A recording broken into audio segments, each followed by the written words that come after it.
My MIL tried to breastfeed my baby. Now she's not allowed alone with any grandkids. I walked into the nursery to find my mother-in-law Susan with her shirt open, trying to latch my 3-month-old daughter. What are you doing? She looked up calmly. Sophie was hungry. You were showering. Get away from her! Grabbed Sophie, who was crying and confused. Susan slowly buttoned her shirt. I was helping. Babies need comfort. You were trying to breastfeed her. Dry nursing. It's soothing. That's sick. My husband Michael ran in. What's happening? Your mother tried to breastfeed Sophie. He looked at Susan. Mom? I was comforting her. Grandmothers have done this for centuries. Not without permission. Not to someone else's baby. Susan stood up. I raised 4 children. I know what babies need. Get out. Now. Michael drove her home in silence. When he returned, he was pale. She doesn't understand why you're upset. She tried to nurse our baby. She said she was just comforting. Michael, that's assault. That's sexual abuse. Don't be dramatic. If a stranger did this, they'd be arrested. Started researching. Found dozens of forum posts about MILs doing this. Some had given babies unauthorized formula. Others had actually lactated. Called my sister-in-law Rachel. Has mom ever done anything weird with your kids? Long pause. Why? Told her everything. Oh my God. She did the same with Lily. I thought I was imagining it. Caught her with her shirt up, Lily at her chest. She said Lily was just sleeping against skin to skin. Did you tell anyone? Told Mark. He said I was overreacting. That's how mom shows love. Called other SIL Jennifer.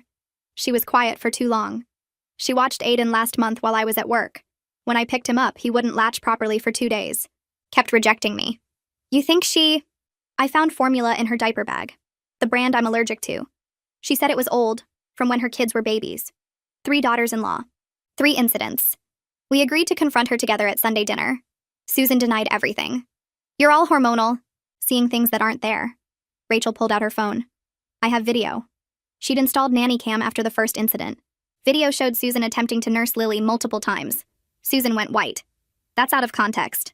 The context is you trying to breastfeed my daughter. Michael and his brothers defended her. She's from different generation. She means well. You're overreacting. Then Jennifer's son Aiden, only 18 months, pointed at Susan and said his first full sentence. Grandma's milk yucky. The room exploded. Susan tried to explain. Sometimes I produced a little, it happens. You actually breastfed our children? She broke down. I just wanted to bond with them. You all keep me at distance. I never get alone time. Because you're unstable. We left immediately. All 3 families. Husbands followed after heated arguments. Group text that night. Decision. Susan gets no unsupervised time with any grandchildren. She called crying. You're taking my babies away. They're not your babies. I carried their fathers. I have rights. You have no rights to our children's bodies. Started documenting everything. The attempted nursing, the secret formula, Aiden's comment, Rachel's video, consulted family lawyer, grounds for restraining order if needed. Susan escalated, started showing up at daycare. Just wanted to see them. Called parks where we had playdates, making sure they're safe. Posted on Facebook about being alienated from grandchildren for loving too much. Her friends attacked us online. Cruel daughters-in-law. Susan raised 4 kids. Modern mothers are so selfish. Then Rachel found something terrifying. Susan's browser history on family computer. She'd been researching induced lactation, ordering supplements, domperidone, fenugreek, pumping schedules. She'd been planning this for months. Found receipts for breast pump, rental agreement for hospital-grade machine. She'd joined online support groups for grandmothers who breastfeed. Yes, that's a real thing. In these groups, she'd posted, my daughters-in-law are possessive. How do I get alone time to properly bond with my grandchildren through nursing? Responses encouraged her, gave tips on inducing lactation, how to do it secretly. One comment chilled me. If you can't nurse them young enough, they won't bond properly. Do whatever it takes. Whatever it takes. Filed for emergency restraining order. Judge granted it immediately after seeing evidence. Susan was banned from coming within 500 feet of our children. But last night, daycare called. Sophie's grandmother picked her up. Said you approved it. What? Susan's not allowed. Not Susan. The other grandmother, Margaret. My mother's name is Martha, and she lives across the country. Raced to daycare. Sophie was gone. Security footage showed woman in sunglasses, hat. Build like Susan but face hidden. She'd used fake ID. Signed as Margaret. Called 911. Amber alert issued. Michael's phone rang. Susan. I have her. She's safe. Just needs her grandma. Where are you? Somewhere you took her from me. Somewhere we can properly bond. Line went dead. I grabbed Michael's arm, phone pressed to my ear so hard it hurt. Detective Christopher Reyes kept talking, his voice calm and steady while mine came out in gasps. Units were moving, he said. They had Susan's address. They were tracking her phone right now. Michael fumbled with his keys, dropped them on the driveway, picked them up with shaking hands. We ran to the car together, me still listening to the detective explain procedures and protocols while my brain screamed that my baby was gone. The detective stayed on the line during the whole drive to the station, asking questions I could barely process. What was Sophie wearing? Did she have any medical conditions? What kind of car did Susan drive? I answered on autopilot while Michael drove too fast through residential streets, running a red light because stopping felt impossible when Sophie was out there somewhere with a woman who thought she had rights to my daughter's body. The police station parking lot was nearly empty when we pulled in. Detective Reyes met us at the entrance, a tall man in his 40s with gray at his temples and tired eyes that had probably seen too many desperate parents. He shook our hands and led us through security, talking the whole time about response times and recovery statistics. Another person waited in the conference room he took us to, a woman in a dark suit who introduced herself as Agent Iris Thornton from the FBI. My stomach dropped hearing FBI because that meant this was serious enough for federal involvement, meant Susan could be planning to cross state lines or worse. Agent Thornton had kind eyes, but her voice was all business as she explained that kidnapping cases involving family members often got federal attention fast because the kidnapper might flee far from home. She needed photos of Sophie, recent ones that showed her clearly. She needed photos of Susan too and details about her car. She needed to know every place Susan might go, every friend she might stay with, every property the family owned. Michael pulled out his phone with trembling hands, scrolling through pictures of Sophie. I watched him select the best ones, photos from last week where you could see her face clearly, her little smile, the way her hair curled at her neck. Agent Thornton took the phone and uploaded them to some system while Detective Reyes asked about Susan's car. Michael knew the make and model, a silver Honda sedan, but couldn't remember the license plate number. Detective Reyes said they could look it up, already typing on his laptop. He asked about Susan's mental state, whether she'd made threats, whether she had weapons. I told them about the induced lactation research, the online support groups, the notebook Rachel found with schedules and plans. Agent Thornton's expression shifted when I mentioned the support groups, something crossing her face that looked like recognition. She asked if we had screenshots or evidence of Susan's posts. I texted Rachel asking her to send everything, every screenshot, every piece of browser history we'd saved. The conference room door opened and Rachel rushed in, Jennifer right behind her. Mark and Jennifer's husband followed, all four of them looking scared and angry. Rachel hugged me hard enough to hurt while Jennifer grabbed Michael's hand. Mark stood there looking like someone had punched him in the stomach, his face pale and shocked. Detective Reyes introduced himself and Agent Thornton, then asked them to sit down. He needed to know if Susan had contacted any of them, if they had any idea where she might have taken Sophie. Rachel pulled out her phone without being asked, already opening the folder where she'd saved all the evidence. She handed it to Agent Thornton and started explaining about the video she'd recorded, the attempted nursing she'd caught on her nanny cam. Jennifer added details about Aiden's reaction, the formula she'd found, the way her son wouldn't nurse properly for days after staying with Susan. Mark sat silent, staring at the table, while Jennifer's husband kept saying he should have done more, should have believed Jennifer sooner. Detective Reyes's phone rang and he stepped out to answer it. Through the glass wall of the conference room, I watched him talk and nod, his expression serious. He came back in and reported that officers had arrived at Susan's house. The place was empty, no sign of her or Sophie. Her car was gone from the garage. They were talking to neighbors now, trying to establish a timeline. Agent Thornton asked if we knew what time Susan had left her house. Nobody knew. Detective Reyes made another call, spoke briefly, then told us that a neighbor had seen Susan loading something into her car around 2 p.m. That was roughly 30 minutes before she showed up at the daycare in disguise.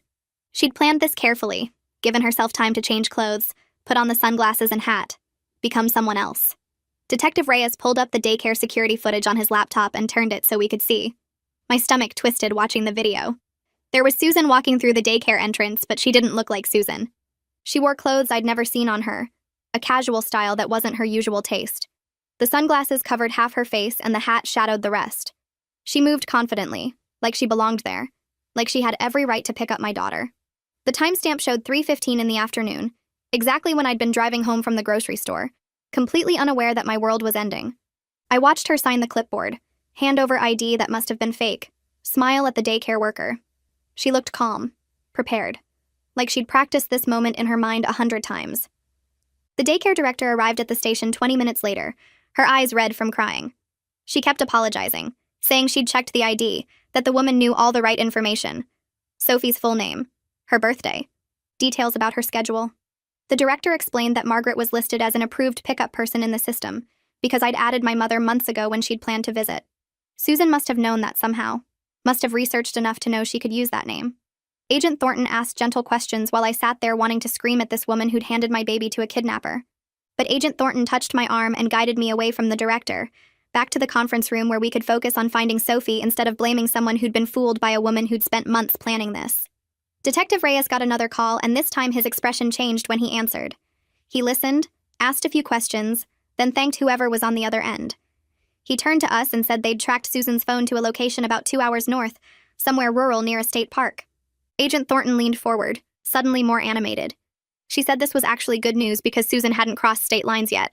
The location was specific enough to send units there immediately. They could have officers on site within the hour. Detective Reyes was already coordinating with the local sheriff's department, explaining the situation, requesting backup. I felt something loosen in my chest, the first hint of hope since this nightmare started. 2 hours north. That was close enough. That was findable. Rachel grabbed her phone and started scrolling frantically through Susan's Facebook page.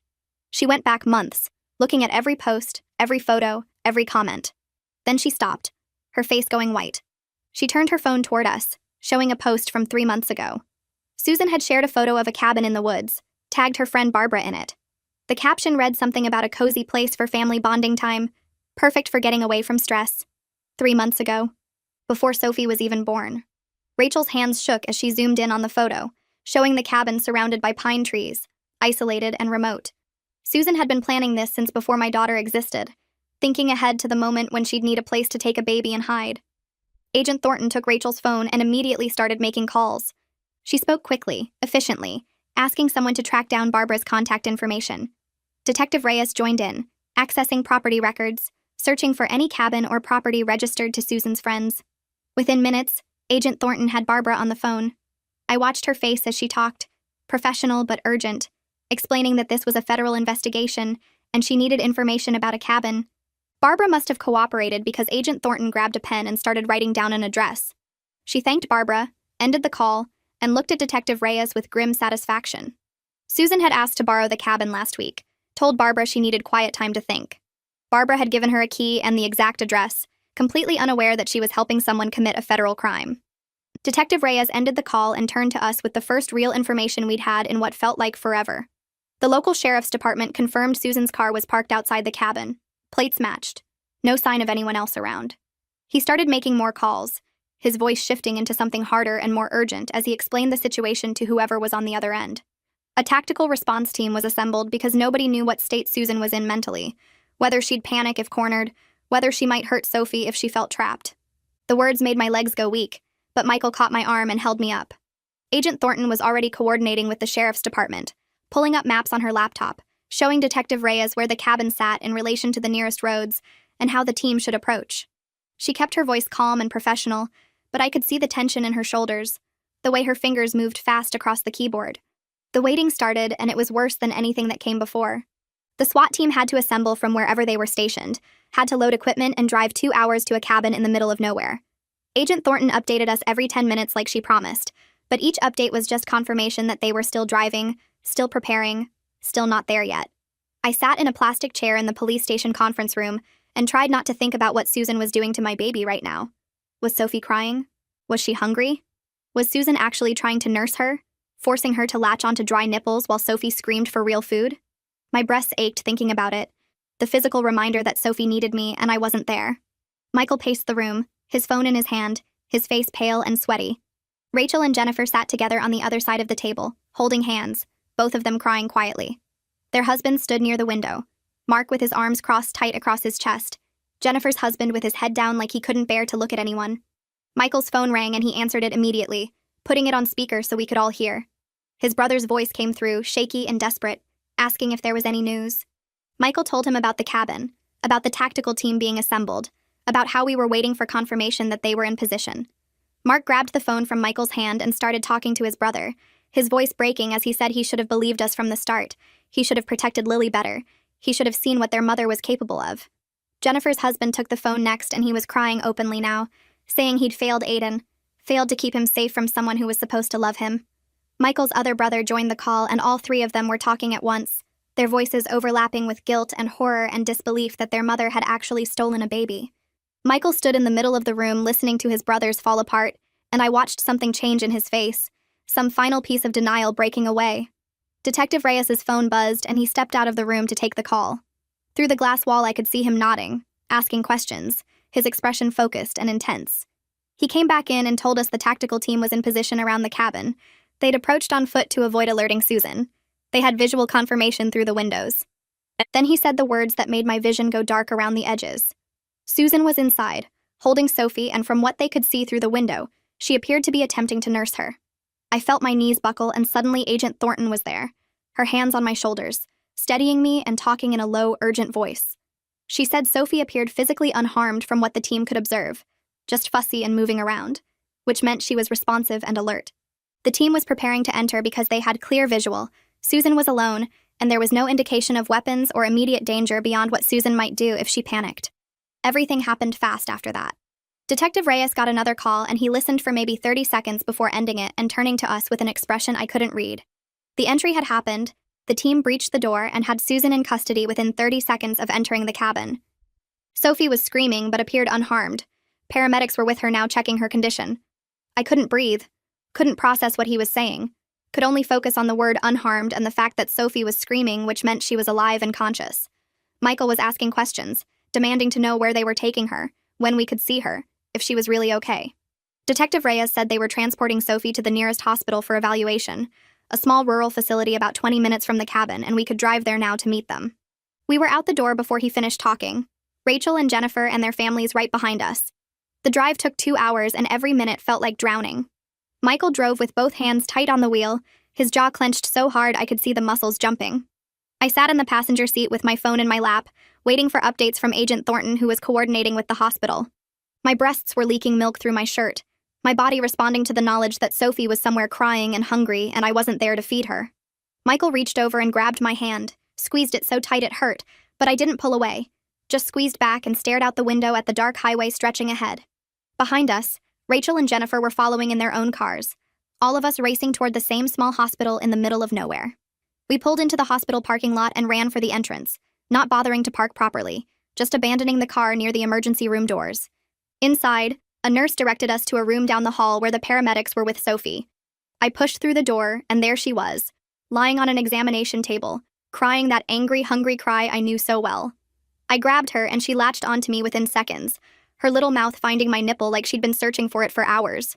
The relief was so intense it made me dizzy, feeling her nurse properly, feeling her body relax against mine as she finally got real food.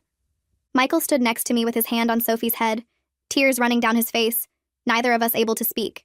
The pediatrician came in while Sophie was still nursing, a young woman with kind eyes who introduced herself and asked if she could examine Sophie when she was done eating. I nodded, unable to let go of my daughter even for a second. The doctor waited patiently, making notes on a clipboard, asking questions about Sophie's normal eating schedule and whether she had any health conditions. When Sophie finally pulled away, milk drunk and drowsy, the doctor took her gently and started a thorough examination. She checked Sophie's temperature, listened to her heart and lungs, looked in her ears and mouth, felt her belly, and checked her diaper. The whole time she talked in a calm, steady voice, explaining what she was finding. Sophie was dehydrated. That was clear from her dry mouth and the way her soft spot looked slightly sunken, but otherwise she appeared physically okay. No signs of injury, no bruising, reflexes normal, responsive to stimuli. The doctor said Susan had apparently tried to nurse Sophie for hours instead of giving her actual food, which explained the dehydration and why Sophie had latched so desperately when I finally got to her. Detective Reyes arrived while the doctor was still examining Sophie, knocking quietly before entering the room. He looked exhausted, his tie loosened and his shirt wrinkled, but his expression was focused and professional. He needed to take our statements about everything that had happened, starting from when the daycare called to tell us Sophie was gone. Michael and I took turns talking, our voices shaky and overlapping, while Detective Reyes took notes and asked clarifying questions. He told us Susan was being held at the county jail. They'd processed her on charges of kidnapping, child endangerment, violating a restraining order, and identity fraud. She wasn't talking to investigators except to insist over and over that she was helping Sophie bond properly, that we were keeping her from her grandmother, that everything she did was out of love. Agent Thornton arrived shortly after Detective Reyes finished taking our statements. She pulled up a chair next to me while I held Sophie, still nursing her slowly, and explained in a calm voice exactly what Susan was facing. Kidnapping of a minor, child endangerment, violating a restraining order, identity fraud for the fake ID she used at the daycare. Her voice was steady and professional as she listed each charge, explaining that with the documented planning and the restraining order violation, this wasn't something that could be pleaded down to a lesser offense or dismissed with probation. Susan would face real prison time, years, not months, and the evidence was overwhelming. The pediatrician came back while Agent Thornton was still talking, checking Sophie's vitals again, and looking at the hydration levels. She wanted to keep Sophie overnight for observation, make sure she stayed properly hydrated, and that there were no other issues we hadn't discovered yet. They set us up in a private room down the hall, bringing in a cot so I could stay with Sophie, and a nurse showed Michael where he could get coffee and food from the cafeteria. The room was small but clean, with a window overlooking the parking lot, and they brought in extra blankets because the hospital air conditioning made everything cold. Sophie finally fell asleep against my chest, exhausted from crying and nursing, her little body completely relaxed now that she was safe and fed. I texted Rachel to let her know what was happening, that Sophie was okay, but we were staying overnight, and within an hour she texted back saying she and Jennifer were driving up with their families. They arrived around 8 that evening, Mark and Jennifer's husband carrying the kids while Rachel and Jennifer rushed into the room. Lily was asleep in Mark's arms, and Aiden was rubbing his eyes, confused about why they were at a hospital at night. We all gathered in that small room, the three of us mothers holding our babies close, not saying much because there wasn't much to say. Jennifer kept touching Aiden's head like she needed to confirm he was really there, and Rachel had tears running down her face as she watched Lily sleep. The brothers stood together near the door, looking uncomfortable and guilty, their usual defensive postures completely gone. Mark was the first to speak, his voice rough like he'd been crying in the car. He apologized to Rachel, said he should have believed her the first time she caught Susan with Lily, should have taken it seriously instead of making excuses. Michael's other brother apologized to Jennifer, said he felt sick thinking about all the times Susan had insisted on alone time with Aiden, and they just handed him over. Michael apologized to me, to all of us really, for defending his mother for so long when the evidence was right there. The words felt important but also insufficient, like there was no apology big enough for what had happened. My phone rang while we were all standing there, our family lawyer Melissa Carver's name flashing on the screen. I stepped into the hallway to take the call, keeping the door cracked so I could see Sophie through the opening. Melissa had already contacted the prosecutor's office, wanted us to know they were taking this extremely seriously, given the evidence of planning and the restraining order violation. She'd sent them copies of everything we had, the browser history showing the induced lactation research, the online support group posts, Rachel's video, the notebook they found at the cabin. The prosecutor told her this was one of the clearest cases of premeditated child endangerment they'd seen, and they were pursuing maximum charges. That night, I barely slept despite being completely exhausted, just lying on the cot watching Sophie breathe in the hospital bassinet next to me. Every few minutes, I'd reach over and touch her back, feel the rise and fall of her chest, confirm she was really there and really safe. Michael stayed awake too, sitting in the chair by the window with his hand resting on Sophie's bassinet, both of us needing that physical contact to believe this was real. The nurses came in every few hours to check Sophie's vitals and bring me water, speaking in quiet voices that didn't wake her. Around 3 a.m, Michael finally dozed off in the chair, his head tilted at an angle that would give him a terrible neck ache. But I couldn't sleep at all. The next morning, the pediatrician came in early, before the sun was fully up, and did another complete examination of Sophie. She checked everything again, listened to her heart and lungs, felt her belly, looked in her mouth and ears, tested her reflexes. Sophie was eating normally now, latching properly and nursing for the right amount of time, and she showed no signs of trauma or distress beyond being a bit clingy. The doctor said we could take her home, but recommended having her evaluated by a child psychologist, just to be careful, make sure there were no lasting effects we couldn't see. Melissa had already given us the name of someone who specialized in infant trauma, a woman named Dr. Gwendolyn Price, who had experience with cases like this. Detective Reyes met us in the hallway before we left, holding a folder with papers inside. He explained that they'd found a detailed plan written in a notebook at the cabin, pages and pages of Susan's handwriting laying out exactly what she intended to do. She'd planned to stay at the cabin for a week, believed she could reset Sophie's bonding during that time, thought we would eventually understand and forgive her. The notebook showed she'd been planning this for months, not just a spontaneous decision, but a carefully thought-out kidnapping. The notebook also contained schedules for induced lactation, detailed notes about which supplements worked best and when to take them, pump schedules she'd been following for weeks. There were entries about how she deserved time with her grandchildren, how we were selfishly denying her the bond she'd earned by raising 4 sons, how the babies needed her in ways we couldn't understand. Detective Reyes's voice was gentle as he explained all this, but his expression was grim, like he'd seen a lot of terrible things in his career. But this one bothered him. We drove home with Sophie in her car seat, Michael driving carefully, and me turned around in the passenger seat watching her the whole time. Every car that passed us made my heart race. Every person on the sidewalk made me tense up, like danger was everywhere now instead of just coming from Susan. Michael noticed my hands shaking and reached over to squeeze one, told me we were getting a security system installed immediately, cameras and alarms and whatever else we needed to feel safe again. We got home and I installed the security company's app on my phone while Michael went through every window and door in the house, checking locks twice and making notes about which ones needed replacing. The technician showed up 3 hours later with boxes of equipment and started mounting cameras at every entrance, explaining how the motion sensors worked and how we'd get alerts on our phones if anything unusual happened. Michael watched over his shoulder asking questions about range and battery backup, and what happened if someone cut the power, his voice tight with the kind of focus he usually saved for work presentations. Sophie slept through most of the installation, exhausted from the hospital and everything that had happened, and I kept checking the baby monitor even though I was sitting 10 feet from her crib. My phone buzzed with a text from Rachel saying they'd called the same security company and were getting cameras installed tomorrow, that Jennifer's family was doing the same thing, and we should all sync our systems so we could monitor each other's houses if needed. I texted back that it was a good idea and asked how Lily was doing, whether she seemed upset or scared, and Rachel said Lily kept asking where Grandma went, and she didn't know what to tell her yet. The security tech finished around dinner time and showed us how to arm and disarm the system, how to check the camera feeds from anywhere, how to set up zones so we'd know exactly which door or window triggered an alert. Michael paid him in cash and walked him to his truck, then came back inside and immediately pulled out his phone to test the cameras, watching himself wave at each one to make sure they were recording properly.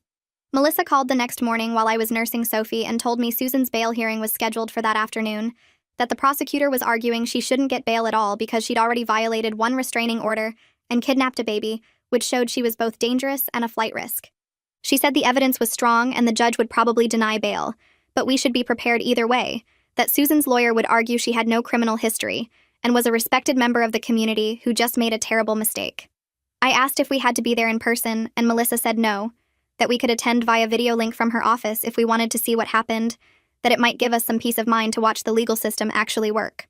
Michael took the afternoon off work, and we drove to Melissa's office with Sophie in her car seat, both of us quiet in the car because neither of us knew what to say about watching his mother stand in front of a judge.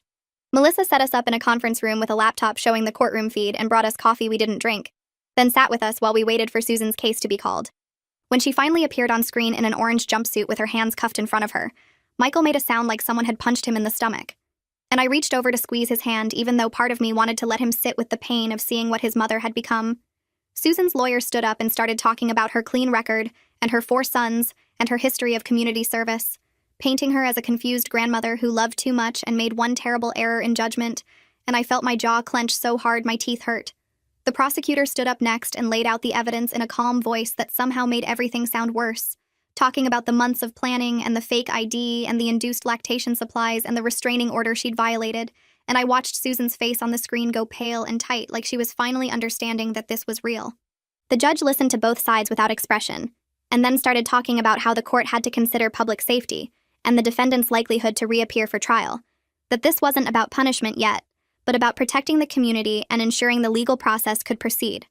He said the evidence showed significant premeditation and a concerning pattern of behavior that suggested the defendant might pose a continued threat to the victims, that violating a restraining order to kidnap an infant was not the action of someone who could be trusted to follow court orders while out on bail. Susan's lawyer tried to interrupt, but the judge held up his hand and kept talking, saying that given the nature of the charges and the violation of a protective order and the clear evidence of planning, he was denying bail entirely and remanding the defendant to custody until trial. Susan started shaking her head and saying something we couldn't hear through the video feed, and then she was screaming in the courtroom about how we were poisoning her grandchildren against her, and she was just trying to love them the way they needed to be loved. The bailiff moved toward her, but she kept screaming that we were cruel and selfish and didn't understand what babies needed, that she'd raised 4 children successfully and knew more about mothering than any of us ever would. The judge banged his gavel and ordered her removed from the courtroom, and 2 bailiffs took her arms and started walking her toward a side door, while she twisted around trying to keep eye contact with the camera like she thought we were watching, like she was performing for us specifically. The judge set a trial date for 3 months out and said something about psychiatric evaluation, and then the feed cut to the next case and it was over. Michael put his head down on the conference table and I rubbed his back while Melissa closed the laptop and said that went about as well as we could have hoped, that Susan would stay in jail until trial, which meant Sophie was safe, and we could focus on healing instead of worrying about what she might do next. We drove home in silence again, and I kept thinking about Susan's face when she was screaming, how she genuinely seemed to believe she was the victim in all this, and we were the ones being unreasonable. That night, I lay awake listening to Sophie breathe through the baby monitor and thinking about how someone could be that delusional, how Susan's brain had twisted reality so completely that kidnapping a baby seemed like a loving act instead of a crime. The next morning, I called Dr. Gwendolyn Price, the child psychologist Melissa had recommended, and made an appointment for Sophie even though she was only 3 months old and probably wouldn't remember any of this. And Dr. Price said to bring her in that afternoon and we could talk about what Sophie might have experienced and what we should watch for going forward, that even babies could show signs of stress, and it was better to catch problems early. Her office was in a converted house with toys in the waiting room and soft music playing. Nothing like the sterile medical offices I'd gotten used to over the past few days. Dr. Price came out to meet us, and she was younger than I expected, with kind eyes and a gentle voice, the kind of person you immediately wanted to trust with your problems. She took us into her office and had us sit on a comfortable couch while she pulled up a chair across from us, then asked us to tell her everything that happened from the beginning. I started with finding Susan in the nursery trying to nurse Sophie, and went through the whole nightmare, my voice shaking when I got to the part about the daycare calling to say someone had taken her. Dr. Price listened without interrupting and took notes on a pad in her lap, nodding occasionally but mostly just letting us talk until we ran out of words. Then she asked if she could hold Sophie and I handed her over, watching as she did a gentle examination while talking to Sophie in a soft voice about what a brave girl she was and how she was safe now. She checked Sophie's reflexes and looked in her eyes and felt her arms and legs, then gave her back to me and said that physically, Sophie seemed fine, and at 3 months old she likely wouldn't have lasting memory of the kidnapping itself. She explained that babies Sophie's age don't form explicit memories the way older children and adults do, that the trauma wouldn't be stored as a narrative she could recall later, even if it might have affected her in the moment. She said we should watch for changes in Sophie's behavior like trouble sleeping or eating or increased fussiness, but that so far Sophie seemed to be responding normally and showing healthy attachment to me and Michael. Then she said something that surprised me, that the real trauma from this event would probably be ours and not Sophie's, that we as parents would carry the fear and violation and anger for years, while Sophie would likely grow up without any conscious memory of what happened. She recommended family therapy for me and Michael to work through what we were feeling, said that trauma like this could damage a marriage if we didn't process it together and learn how to support each other through the recovery. I looked at Michael and saw him nodding and realized we both knew she was right, that we were already struggling with how to talk about his mother and what she'd done and how to move forward as a family. We started couples therapy the following week with someone Dr. Price recommended, a man who specialized in family trauma and post-crisis recovery. The first session was awkward with both of us not sure what to say or where to start, but the therapist was patient and asked questions that helped us open up about what we were feeling. Michael talked about the guilt that was eating him alive, how he kept replaying every interaction with his mother looking for warning signs he should have caught earlier, how he felt like he'd failed to protect Sophie by not seeing how sick his mother really was. I talked about the rage that woke me up at night, the way I couldn't stop imagining Susan with Sophie at that cabin, and what might have happened if the police hadn't found them so quickly. I admitted I was struggling with hypervigilance, that I checked on Sophie constantly, and had trouble letting anyone else hold her, even Michael sometimes, that I kept running through scenarios in my head about all the ways someone could hurt her. The therapist listened and validated what we were feeling, and gave us tools for managing the anxiety and fear, homework assignments about communication, and trust that felt silly at first, but actually helped when we did them. Michael's brothers reached out a few days later wanting to know if we could all get together, that they missed us and wanted to maintain family connection despite everything that had happened with their mother. We talked about it in therapy and decided we were open to supervised gatherings where all 3 families could support each other, that we needed that sense of family even if Susan could never be part of it again. We met at Rachel's house on a Sunday afternoon, and it was strange seeing everyone together without Susan there, this weird empty space where she used to be that nobody wanted to acknowledge. The brothers were careful not to mention her name, and we all focused on the kids, watching Lily and Aiden play while Sophie dozed in my arms, but the tension was there under everything, like we were all walking on broken glass. Jennifer brought it up finally, saying we needed to be able to talk about what happened or we'd never get past it, that pretending Susan didn't exist wasn't healthy for any of us. So we talked about it carefully, sharing our feelings and fears and anger, and Mark cried when he admitted he'd known something was wrong with his mother for years, but convinced himself it was just her personality and not actual mental illness. The daycare where Sophie was taken called a few weeks later and asked if I would come in for a meeting about new security measures they were putting in place. I didn't want to go back there at all, but Michael convinced me it might help with closure, so we went together and met with the director and the daycare's lawyer. They showed us the new protocols they'd developed after what happened. photo ID verification systems and password requirements and video calls to confirm any pickup changes, procedures that would make it much harder for someone to impersonate an authorized guardian.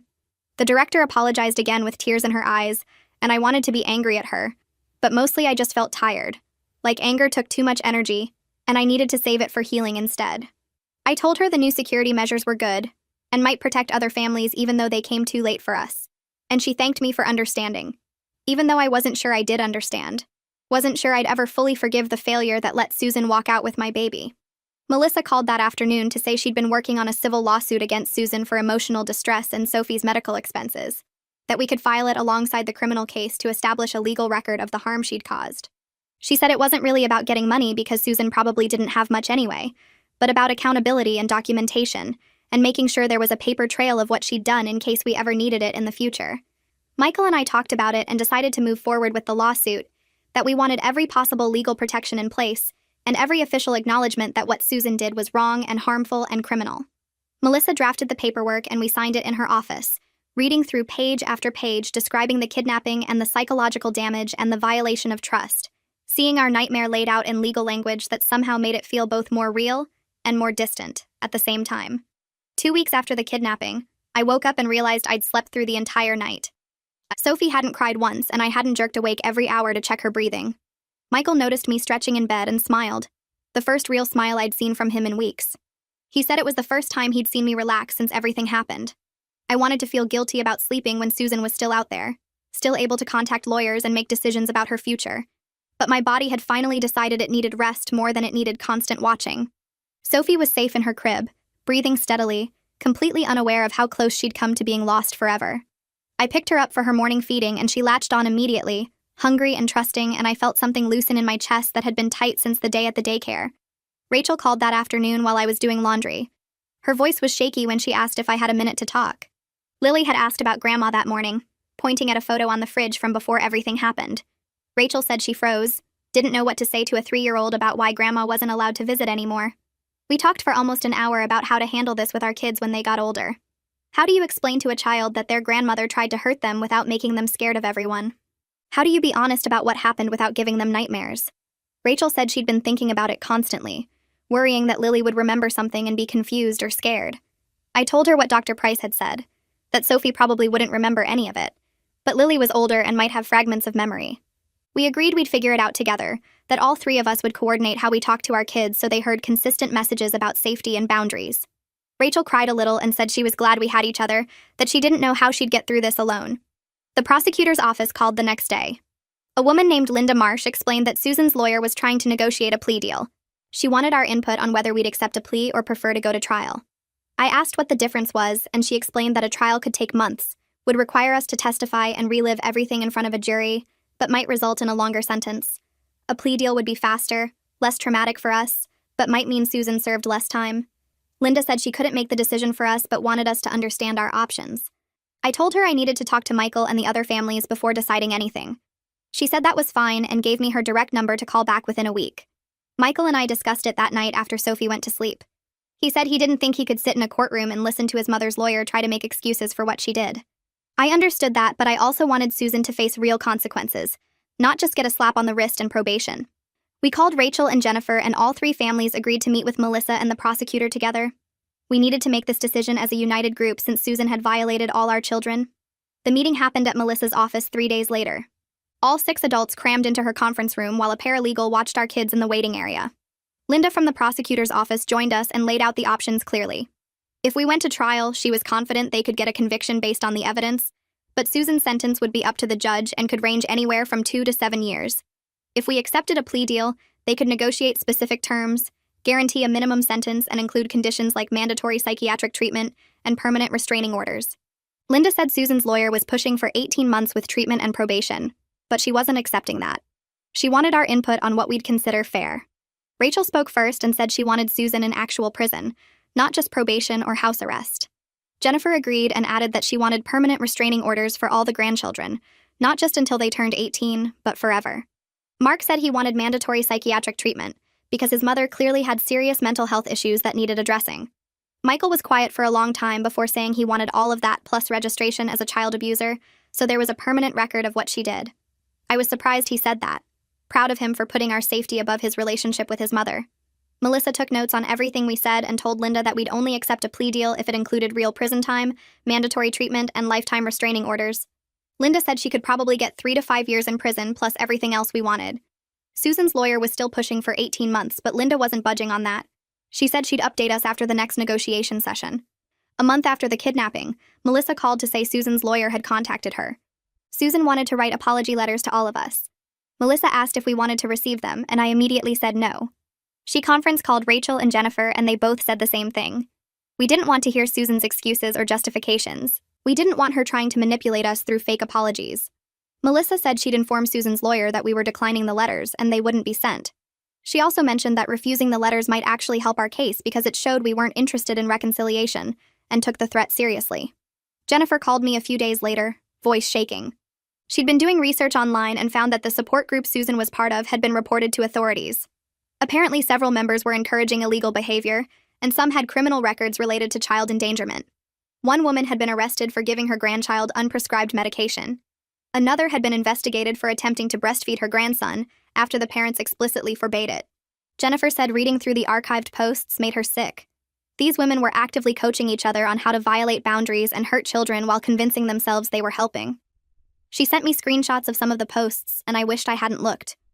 The advice was disturbing, talking about how to induce lactation secretly, how to get alone time with grandchildren against parents' wishes, how to convince family members they were overreacting. One post specifically mentioned using disguises to pick up children from daycare if restraining orders were in place.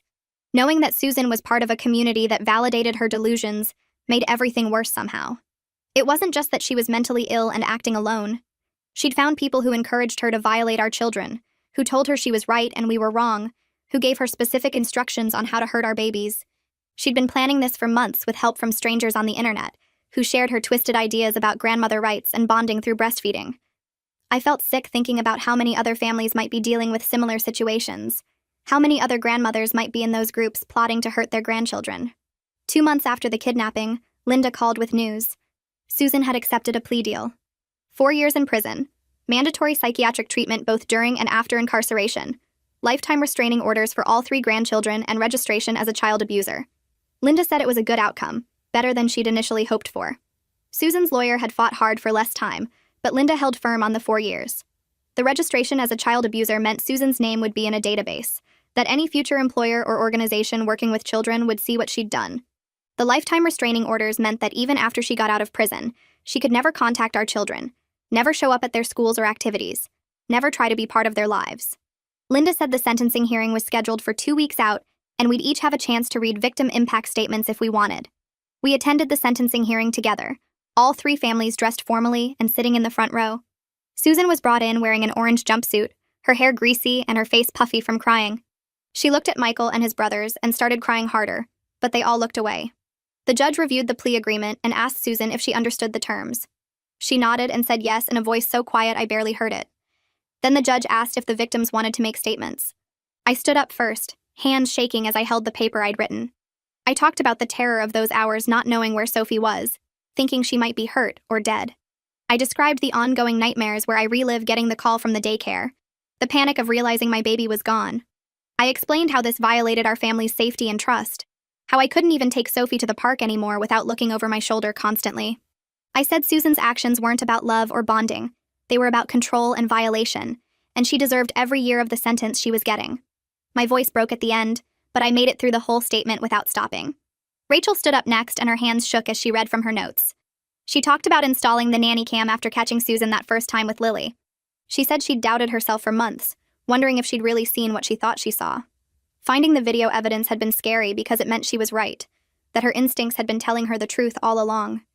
She described watching the footage over and over, seeing Susan attempt to nurse Lily multiple times when she thought no one was watching. Rachel's voice cracked when she said she'd failed to protect her daughter by not trusting herself sooner. She looked directly at Susan when she said she'd never forgive herself for leaving Lily alone with someone so dangerous. Jennifer went next and she was crying before she even started reading. She talked about Aiden's words, how hearing her baby say, "Grandma's milk yucky," had made her physically sick. She said she'd felt guilty for months after Susan watched Aiden, noticing he wouldn't nurse properly but convincing herself it was just a phase. Finding the formula in Susan's diaper bag should have been a bigger warning sign, but she'd wanted to believe Susan's explanation. Jennifer said the guilt of leaving Aiden alone with Susan ate at her every day. She talked about the nightmares where she walked in and found Susan nursing him, about how she couldn't stop checking on him at night now. She said Susan had stolen her peace of mind and her trust in her own judgment. The judge listened to all three of us without interrupting. When we finished, he looked at Susan for a long moment before speaking. He said the court had reviewed all the evidence, including the browser history, the online support group posts, the receipts for lactation supplies, and Rachel's video. He said Susan's actions weren't impulsive mistakes, but calculated violations that she'd planned for months. He called her behavior dangerous and disturbing, said she'd shown complete disregard for the well-being of infants in her care. The judge said grandparents don't have rights to their grandchildren's bodies, and Susan's belief that she did showed a fundamental break from reality. Susan tried to stand up and speak. Her lawyer put a hand on her arm, but she shook him off. She started saying something about how we didn't understand, how she'd only wanted to bond, how mothers and grandmothers had done this for generations. The judge cut her off mid-sentence. His voice was sharp when he told her to sit down. He said he'd heard enough of her excuses and rationalizations. He said the court wasn't interested in her justifications for violating 3 infants. He told her that her actions constituted child abuse regardless of her intentions, that inducing lactation specifically to nurse someone else's babies without permission was predatory behavior. Susan started crying, but the judge didn't stop. He said she'd used the internet to find validation for dangerous ideas, and that made her more culpable, not less. The judge sentenced Susan to the full 4 years in prison. He added mandatory mental health treatment both during and after her time inside. He said she'd need to complete a specialized program for boundary violations and demonstrate significant progress before she'd be considered for early release. He ordered GPS monitoring if she ever got out before the full sentence was served. He made the restraining orders permanent for all 3 grandchildren, said Susan could never contact any of us or come within 500 feet of our families. He added a condition that Susan couldn't attend any events where the children might be present, even public ones like school graduations or sports games. The judge said this was necessary to protect 3 innocent babies from someone who'd proven she couldn't be trusted around them. Walking out of the courthouse into bright sunlight, I felt something shift in my chest. Not joy exactly, because the whole situation was too awful for that, but relief flooded through me knowing the legal system had taken this seriously. Sophie was protected now by court orders and prison walls. Susan couldn't show up at our house or the daycare or anywhere we took Sophie.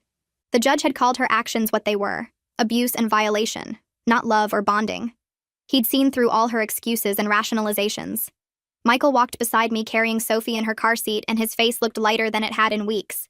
His brothers and their wives came out behind us, and we all stood on the courthouse steps for a moment, just breathing.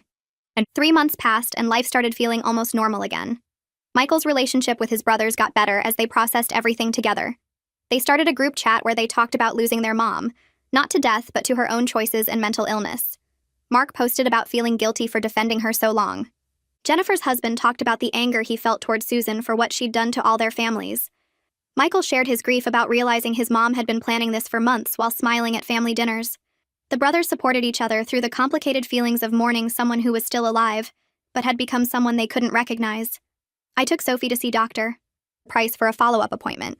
This time, Dr. Price did another full assessment, watching how Sophie interacted with me and Michael, checking her responses and behaviors. After an hour of observation and testing, Dr. Price said Sophie was developing completely normally. No signs of attachment issues or trauma responses. She said babies were remarkably resilient, and that Sophie had been young enough that she likely wouldn't remember any of this. Dr.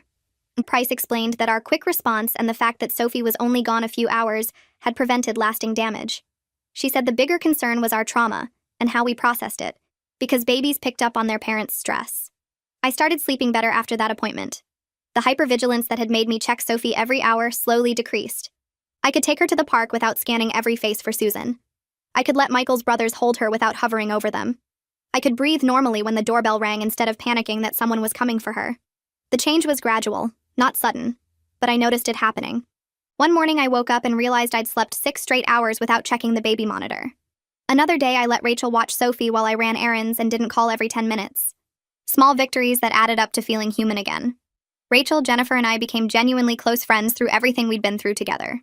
We started meeting weekly for coffee at a local cafe while the kids played in the attached play area. We talked about the ongoing recovery process, about the therapy we were each doing, about how to explain this to our children when they got older. Sometimes we talked about normal things like sleep schedules and teething, grateful for conversations that didn't revolve around trauma. Other times we processed the anger and grief together, validating each other's feelings in ways our husbands couldn't quite manage. The three of us had been through something most people couldn't understand, and that shared experience created a bond. Melissa called 6 months after the sentencing with news about the civil lawsuit. Susan's insurance company had agreed to settle rather than go to trial. They'd pay for all of Sophie's medical expenses from the kidnapping, ongoing therapy costs for our whole family, and the security systems we'd installed at all 3 houses. The amount was substantial enough that we wouldn't have financial stress from everything that had happened. Melissa said it wasn't about the money, though. It was about accountability. Making Susan's insurance pay meant there was a financial record of what she'd done, another layer of consequences beyond the criminal case. I agreed to the settlement because dragging it out in court would just keep us tied to Susan longer. 6 months after the kidnapping, Michael and I renewed our vows in a small ceremony at a local garden. His brothers were there with their families, Rachel and Jennifer standing beside me as witnesses. Sophie was there in a tiny white dress, held by Rachel during the ceremony. Lily and Aiden played quietly in the grass nearby.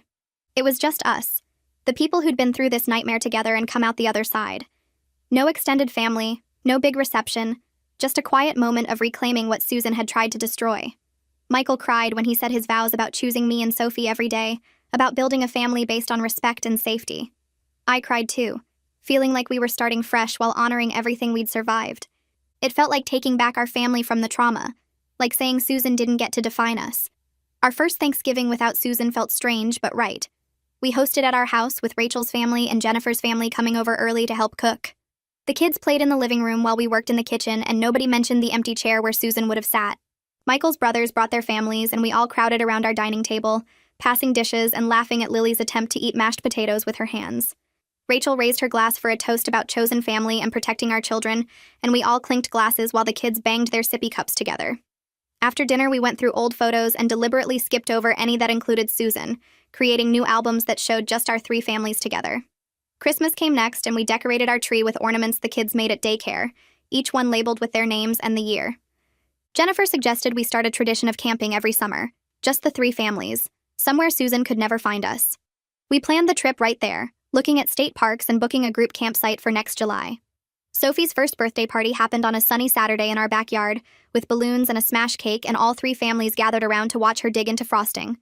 I held her on my lap while everyone sang, and I felt this weird mix of joy and sadness, knowing Susan should have been there as a normal grandmother, but also knowing that grandmother never existed.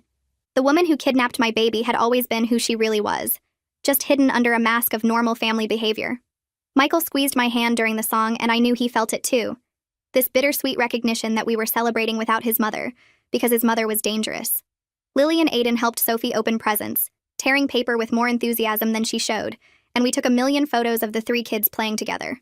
Rachel pulled me aside while Michael cut the cake and said she was grateful we all had each other now, that going through this nightmare had given us something real and solid. The party ended with sticky kids and tired parents, everyone hugging goodbye and promising to get together next weekend. A few days later, my phone rang from a number I didn't recognize, and when I answered, a woman introduced herself as someone from a victims advocate group. She explained they worked with families who experienced abduction by relatives, and they'd heard about our case through the prosecutor's office. She asked if I would be willing to speak at an event about grandparent boundary violations and family abduction, sharing our story to help other families recognize warning signs.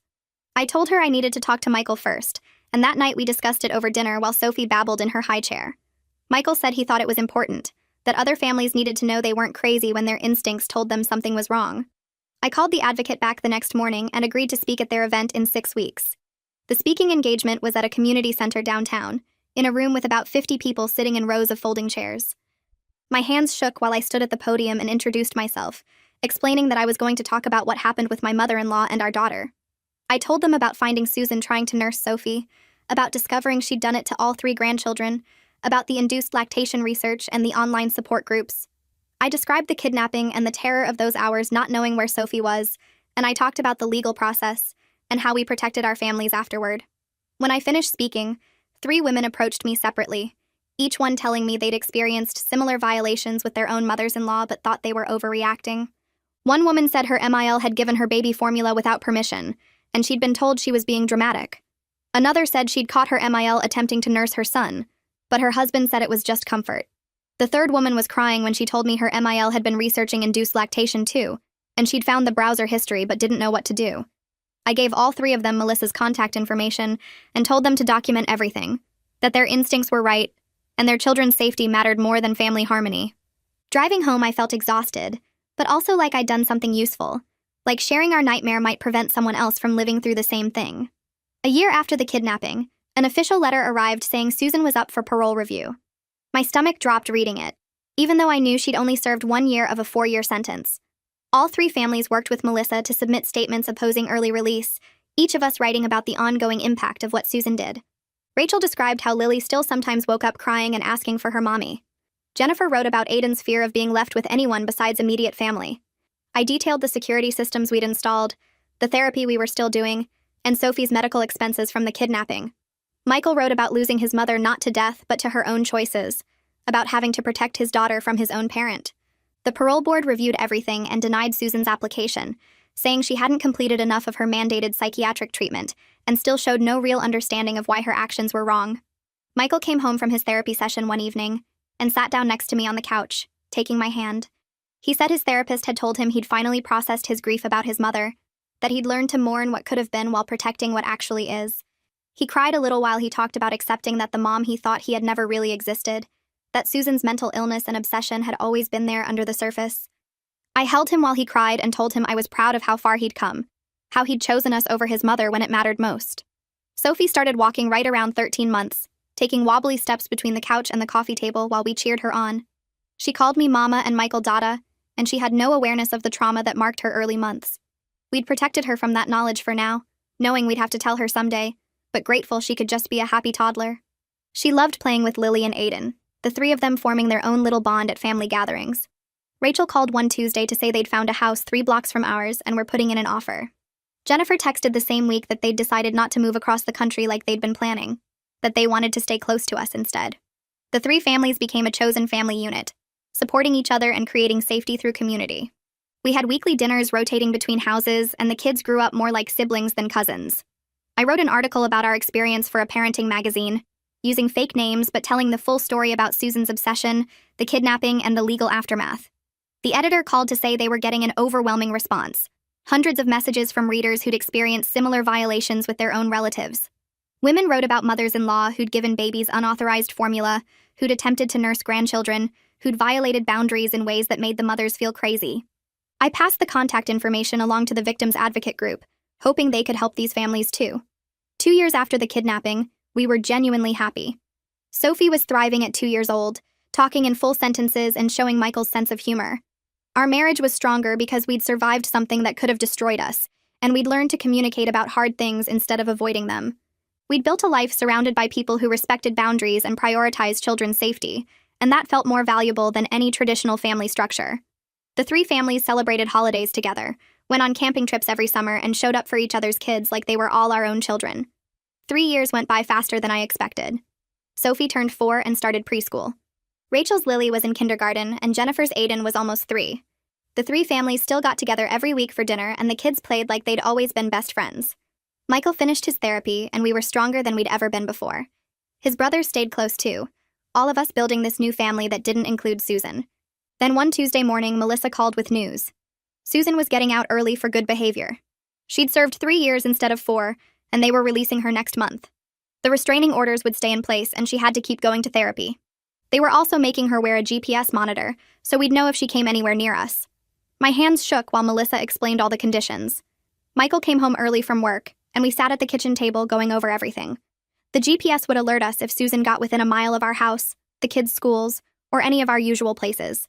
She wasn't allowed to contact us at all, not even through other people. If she broke any rule, she'd go straight back to prison. That night, I checked on Sophie while she slept and realized something had changed in me. I wasn't scared anymore. Not like I used to be. We'd built real protection around our family, not just hope that things would be okay. We had legal papers that actually meant something. We had Rachel and Jennifer and their families watching out for all our kids. We had security systems and GPS alerts and a lawyer who answered her phone. Most important, we'd learned to trust ourselves about what our children needed. Sophie would grow up knowing she was loved and protected by people who would always believe their gut feelings about keeping her safe. That mattered more than anything else.